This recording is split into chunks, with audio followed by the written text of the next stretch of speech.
नमस्कार दोस्तों, कैसे हो आप सब। दोस्तों, इस वीडियो में हमें चर्चा करनी है एक ऐसे डाउट की जो काफ़ी सारे विद्यार्थियों के मन में है। डाउट क्या है? ईएसबी ने काफ़ी सारे नोटिफिकेशन जारी किए थे और एग्जाम्स भी कराए। रिजल्ट आना अभी बाकी है, लेकिन आपने अभी एक बात नोटिस की होगी कि अलग अलग नोटिफिकेशन के संबंध में रिजल्ट जारी करने से पहले ईएसबी एक शुद्धि पत्र जारी कर रहा है, जिसमें संबंधित नोटिफिकेशन में जो पद निकाले गए थे उन पदों को 87% और 13% में विभाजित कर रहा है। उसके बाद रिजल्ट जारी कर रहा है। और मैंने आपसे वीडियो में कहा था कि हर एग्जाम के रिजल्ट को जारी करने से पहले ईएसबी के द्वारा इस प्रकार से शुद्धि पत्र निकाला जाएगा, जैसे कि ग्रुप 1 सब ग्रुप 1, ग्रुप 2 सब ग्रुप 1 के परीक्षा के परिणाम को जारी करने से पहले उसके नोटिफिकेशन में जो पद आए हुए थे उनको संशोधित कर 87-13% के आधार पर एक शुद्धि पत्र जारी किया गया था। हालांकि उस रिजल्ट को तकनीकी कारणों के कारण कुछ त्रुटियां हो गई थी, जिस कारण से उसे आज वापस ले लिया गया। आपको निश्चिंत रहना है, सुधार के बाद उस संशोधित परिणाम को जल्द ही आपके सामने जारी किया जाएगा। फिलहाल इस वीडियो का हमारा मुद्दा क्या है कि हमें समझना है कि आखिर इस प्रकार से पद विभाजन क्यों कर रही है ईएसबी। ठीक, एक एक करके चरणबद्ध रूप से हम इस बात को समझेंगे।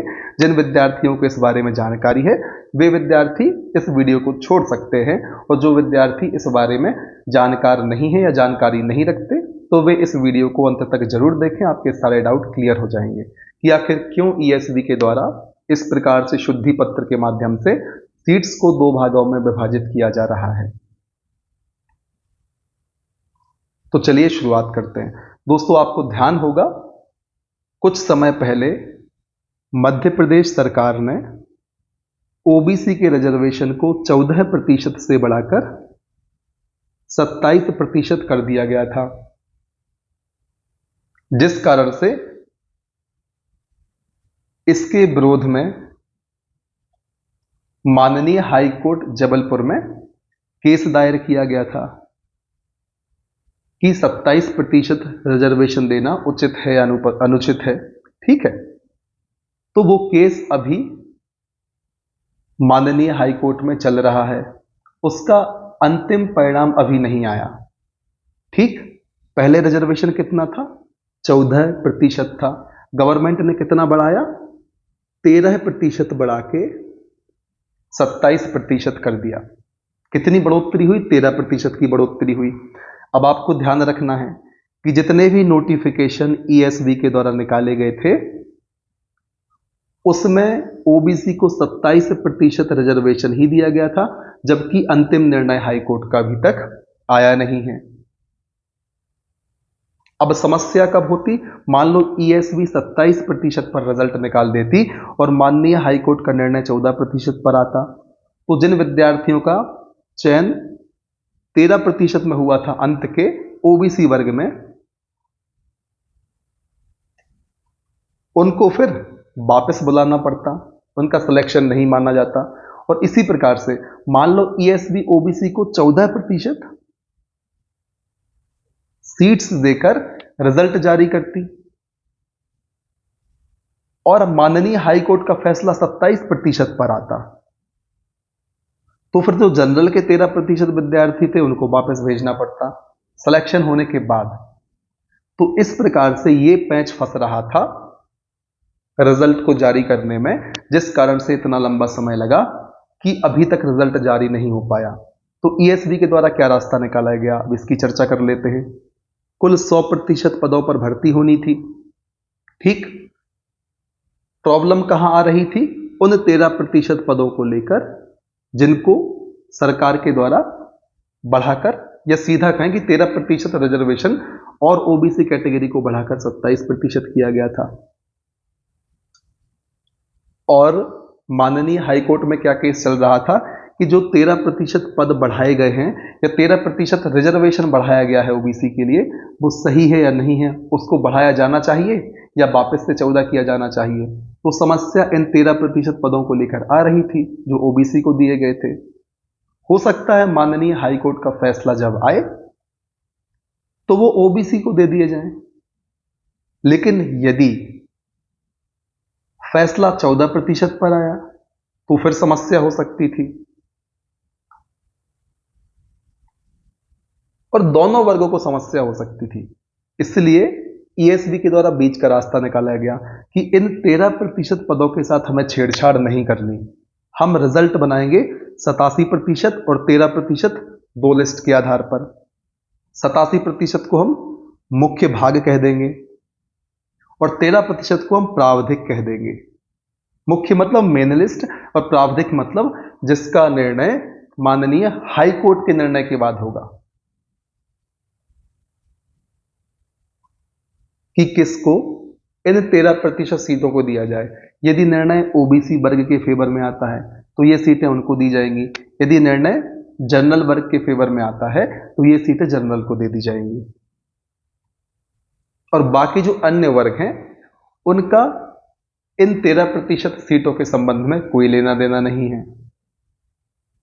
इसमें भी एक समस्या है कि लेना देना क्यों नहीं है, क्योंकि यदि ये 13% पद सिर्फ जनरल को जाएंगे तो फिर मेरिटोरियस छात्रों का जो रोस्टर वाला सिस्टम है वहां पर एक प्रश्न चिन्ह लग सकता है। उसकी चर्चा हम अलग से वीडियो के माध्यम से कर लेंगे, ठीक, क्योंकि इस वीडियो में यदि हम उन बातों को करेंगे तो सारी बातें मिक्स हो जाएंगी और आप इस बात को नहीं समझ पाएंगे। हालांकि मैंने आपको हिंट कर दी है कि क्या प्रश्न चिन्ह लग सकता है, ठीक है। तो क्यों किया गया था 87% और 13% में विभाजित, कि जिन 13% सीटों के कारण रिजल्ट को रोका जा रहा है उनका परिणाम ही हम बाद में जारी करेंगे। जिस वर्ग को माननीय हाईकोर्ट कहेंगे उस वर्ग को वो सीटें दी जाएंगी। तो इस प्रकार से विभाजित किया गया है 87% पदों को अलग और 13% पदों को अलग। अब क्या होगा, ईएसबी रिजल्ट बनाएगा 87% और 13% अलग अलग जारी होगा। 87% का रिजल्ट, जो 87% पद है उनका रिजल्ट जारी कर दिया जाएगा और जो 13% पद है उनका रिजल्ट रोक कर रख लिया जाएगा। इसे कब जारी किया जाएगा, जब माननीय हाईकोर्ट का अंतिम आदेश आ जाएगा रिजर्वेशन को लेकर कि ओबीसी वर्ग को 27% रिजर्वेशन देना है या 14% रिजर्वेशन देना है। तो होगा क्या, यदि 27% पर निर्णय आता है तो जो ये 13% पद हैं ये ओबीसी वर्ग को दे दिए जाएंगे। अभी इन पर दोस्तों दोनों वर्ग के विद्यार्थियों को चुना जाएगा, रिजल्ट जारी नहीं किया जाएगा। जो 13% पद हैं उनमें 2 रिजल्ट तैयार किए जाएंगे, जारी नहीं किए जाएंगे। एक बात ध्यान रखनी है, ओबीसी के जो ओबीसी वर्ग है उसके 13% विद्यार्थियों का रिजल्ट बनकर तैयार होगा। इसी प्रकार से जनरल कैटेगरी के 13% विद्यार्थियों का रिजल्ट बनकर तैयार होगा, लेकिन जारी नहीं होगा। इनको लिफाफे में बंद रखा जाएगा और जब माननीय हाईकोर्ट का अंतिम निर्णय आएगा, जिसके फेवर में भी आएगा, उसके लिफाफे को खोलकर उसका रिजल्ट जारी किया जाएगा और दूसरे लिफाफे को अलग कर दिया जाएगा। आपको इस बात को ध्यान रखना है, ठीक। फिर चाहे वो ओबीसी वर्ग के फेवर में आए या जनरल वर्ग के फेवर में, जिसके भी फेवर में आएगा, लेकिन 87% पर अभी रिजल्ट जारी होंगे। इस बात को आपको ध्यान रखना है। और इस ही प्रकार से आप इस नोटिफिकेशन में देख सकते हैं, शुरुआत में क्या था कि कुल 34 पद थे। इस प्रकार से ओवरऑल कैटेगराइजेशन था 100% में। फिर ईएसबी ने क्या किया, रास्ता निकालकर कि इस प्रकार से तो रिजल्ट बहुत लंबे समय तक, जब तक माननीय हाईकोर्ट का निर्णय नहीं आ जाता, रिजल्ट जारी ही नहीं हो पाएगा। 13% पदों के कारण 100% पदों का रिजल्ट जारी नहीं होगा। तो उन्होंने कहा कि इन 13% के रिजल्ट को हम रोक कर रख लेते हैं और जो बाकी 87% रिजल्ट है उसको हम जारी कर देते हैं। तो बस उन्होंने इसी प्रकार से शुद्धि पत्र के माध्यम से पदों में संशोधन किया। यहां पर 100% के आधार पर पद हैं, आप देख सकते हैं। उन्होंने क्या किया, इसमें क्या था, जो 100% पद थे ओबीसी को 27% रिजर्वेशन था, ठीक है। और फिर इसके बाद जो शुद्धि पत्र के माध्यम से संशोधन किया, उन्होंने क्या कहा कि चलिए कोई बात नहीं, ओबीसी को हम 14% के आधार पर एक लिस्ट बनाएंगे 87% पदों की, जो इस प्रकार से है। आप यहां देख सकते हैं, यहां ओबीसी वर्ग के लिए कुल 11 पद दिए गए थे और यहां पर ओबीसी वर्ग के लिए पदों को घटा दिया। वो कहां चले गए, शेष 13% इस प्रकार से जनरल और ओबीसी के लिए अलग अलग निर्धारित किए गए। दोस्तों ये टोटल पद नहीं है, इसमें जब अंतिम लिस्ट बनेगी तो किसी एक वर्ग के लिए सिलेक्शन होगा। यदि ओबीसी के फेवर में जाता है तो ये 5 पद ओबीसी कैटेगरी को मिल जाएंगे। जनरल के फेवर में जाएगा तो ये 5 पद जनरल के फेवर में मिल जाएंगे। आप इनको 10 पद ना समझें, जिसके फेवर में भी निर्णय आएगा उनके लिए यहां पर 5 और 5 समझ लें, 5 अथवा 5। जनरल के फेवर में आएगा ये पद जनरल को मिलेंगे, ओबीसी के फेवर में आएगा ओबीसी को मिलेंगे। इतनी बातें क्लियर हैं। और दोस्तों इस प्रकार से जो शुद्धि पत्र है वो हर एग्जाम का आएगा। मैंने आपसे पिछले वीडियो में भी कहा था, फिर चाहे ग्रुप 4 का एग्जाम हो, एमपी पुलिस कांस्टेबल का एग्जाम हो, एमपी फॉरेस्ट का एग्जाम हो, नर्सिंग स्टाफ का आपने देख ही लिया है। हर एग्जाम का इस प्रकार से जो पद विभाजन है 87-13% में होगा। और दोस्तों यही बाधा थी कि ईएसबी 100% पदों पर रिजल्ट जारी नहीं कर पा रहा था, क्योंकि जो विभाजन था पहले 27% में था। ठीक, यदि कर देता जारी और ओबीसी के विपरीत रिजल्ट आता कि ओबीसी को 14 दिया जाए, तो जिन चयनित 13% विद्यार्थियों का सिलेक्शन हुआ है उन्हें वापस आप कैसे करते। तो इस प्रकार से एक रास्ता निकाला गया कि जो 13% ये फंसे हुए पद हैं इनको अलग कर लेते हैं और इनमें चयन दोनों प्रकार के विद्यार्थियों का होगा, ओबीसी वर्ग के और जनरल वर्ग के। जब माननीय हाई कोर्ट का निर्णय आएगा, जिस प्रकार से निर्णय आएगा उस आधार पर हम रिजल्ट जारी कर देंगे। यदि जनरल के फेवर में आता है तो 13% पद जनरल को, ओबीसी के फेवर में आता है तो ओबीसी को प्रदान कर दिए जाएंगे। उम्मीद है सारी चीजें आपको एकदम स्पष्ट रूप से क्लियर होंगी। अब जितने भी शुद्धि पत्र ईएसबी के द्वारा जारी किए जाते हैं आपको सारे समझ आएंगे कि आखिर क्या 87% 13% किया जा रहा है। क्लियर है। और हां, इन 13% विद्यार्थियों का क्या होगा,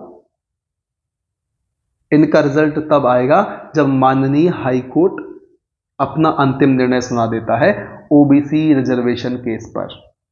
इतना आपको ध्यान रखना है, ठीक है। यहां पर भी आप पढ़ सकते हैं 13% पदों हेतु, मैं आपको पढ़ा देता हूं। ईएसबी ने भी यही लिखा है कि 87% पदों पर परीक्षा परिणाम घोषित किया जाना है तथा 13% पदों हेतु परीक्षा परिणाम माननीय न्यायालय के अंतिम निर्णय आने तक रोका जाना है। ठीक है, वही बात मैंने आपको इस पूरी वीडियो में समझाई है। यदि वीडियो में बताई गई बातें आपको स्पष्ट रूप से समझ में आई हैं तो कमेंट सेक्शन में आप मुझे जरूर बताएं। और यदि आप समझना चाहते हैं, मैंने बीच में एक क्वेश्चन मार्क वाली बात कही थी उन 13% जनरल पदों पर, यदि आप उस बात को भी समझना चाहते हैं कि यदि जनरल के फेवर में यह केस जाता है, 13% सीटें जनरल को मिलती हैं, तो जिन पदों पर नियुक्ति हो जानी है या जिनके परिणाम घोषित होने हैं उसमें क्या समस्या आ सकती है, यदि उस पर आप विस्तार से वीडियो चाहते हैं तो आप मुझे कमेंट सेक्शन के माध्यम से बता सकते हैं। ठीक, बने रहें हमारे साथ, लगातार मेहनत करें, आगे बढ़ते रहें, तब तक ना रुके दोस्तों जब तक आपको आपका लक्ष्य प्राप्त नहीं होता। जय हिंद, वंदे मातरम।